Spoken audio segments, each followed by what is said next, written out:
Star کیون ten کے تمام دوستوں کو السلام علیکم۔ میں ہوں خرم گلزار۔ آج ہم آپ کو سورج گرہن اور چاند گرہن کے بارے میں تفصیلات سے آگاہ کریں گے۔ سب سے پہلے ہم آپ کو یہ بتاتے چلیں کہ سورج کو گرہن کیسے لگتا ہے۔ جب چاند دوران گردش زمین اور سورج کے درمیان آ جاتا ہے، جس کی وجہ سے سورج کا مکمل یا کچھ حصہ دکھائی دینا بند ہو جاتا ہے، اس صورت میں چاند کا سایہ زمین پر پڑتا ہے اور سورج کا چاند سے فاصلہ 400 گنا زیادہ ہے۔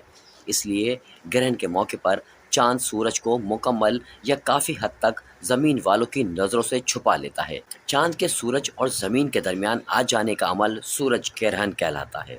اکتوبر اور نومبر میں ہونے والے سورج اور چاند گرہن کے بارے میں تفصیلات سے پہلے اگر آپ نے ہمارا چینل سبسکرائب نہیں کیا ہے تو ہمارا چینل سبسکرائب کریں اور ساتھ ہی بیل آئیکن بھی دبائیں تاکہ نئی آنے والی اپڈیٹ ویڈیوز آپ تک پہنچ سکیں۔ پاکستان کے مختلف علاقوں میں رواں سال کا دوسرا سورج گرہن 25 اکتوبر کو ہوگا۔ یہ دوسرا جزوی سورج گرہن ہوگا جو پاکستان میں دیکھا جا سکے گا۔ ماہر فلکیات کے مطابق سورج گرہن 3:57 سے 5:56 تک رہے گا۔ شام 5:01 پر گرہن اپنے عروج پر ہوگا۔ غروب آفتاب سے قبل گرہن امریکہ میں دیکھا جا سکے گا۔ عالمی وقت کے مطابق سب سے پہلے آئس لینڈ، آخر میں انڈیا میں دیکھا جائے گا۔ سال کا پہلا جزوی گرہن جنوبی بحر الکاہل جنوبی امریکہ میں دیکھا گیا۔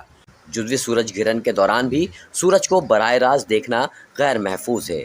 ساتھ ہی اب بات کرتے ہیں چاند گرہن کی۔ 7 اور 8 نومبر کی شب چاند کو بھی گرہن لگے گا جو کہ پاکستان سمیت انہی ممالک میں دیکھا جائے گا۔